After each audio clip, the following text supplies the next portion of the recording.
Okay, I posted a video here a few minutes ago in response to this prayer against war, and I guess it was deleted. I'm going to try again. I'm very offended by the insinuations contained in this prayer, and I want to plead innocent on behalf of the United States Army and the United States to the sorts of crimes which it insinuates. And I want to call a liar that man or woman who says that we are engaged in murder or some unjustified enterprise in Iraq. It's not true. And I want to further add that as we defend the rights of Iraqis to determine their own future and give our lives willingly for that, this criticism that you offer and what this noise is. Let me turn this noise off. Thank you. Too much noise. And this prayer is noise. Okay?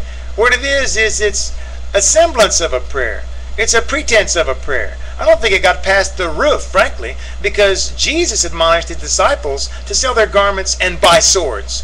And the purpose of the swords is to defend the innocent.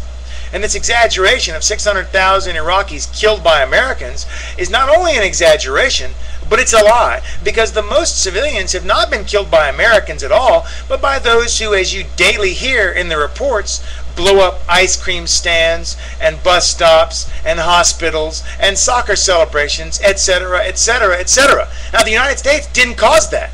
Okay, we aren't blowing up civilians. These are these so-called jihadis, okay, who self-style themselves crusaders for something. I don't know what, but I do know what their target is, and it's the people of Iraq whom we try to protect. So I flatly refuse your allegation. I reject the idea that the United States in Iraq is pursuing other than very justified goals and objectives. We deposed the most famous, infamous, and murderous dictator in that region's history, and that's a long line of some pretty vicious people that Saddam Hussein is at the end of. And we ended his reign in perfect justice and replaced that with a democratic and popularly elected republic, which, albeit weak, albeit needing our support, is nonetheless the best government in the region in 100 years. Bar none. 13 million of 27 million people voted. That buries American participation in our weak democracy.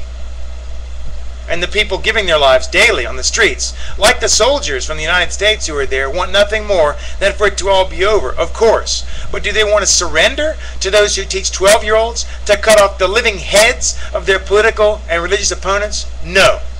So I pray for you, you misguided, who misuse the name of God and ask for peace when there is no justice, and demand the withdrawal from the fight which is before us, and ignore the clear teaching of God, which is that we should defend those who are without a defense and stand up for the helpless. I pray for you that you would find truth, which is far more valuable than life, and that you would retreat from your own cowardice and stand in the face of the evil which is so clearly before those of us who have an eye to see. And if you have an ear to hear, please listen.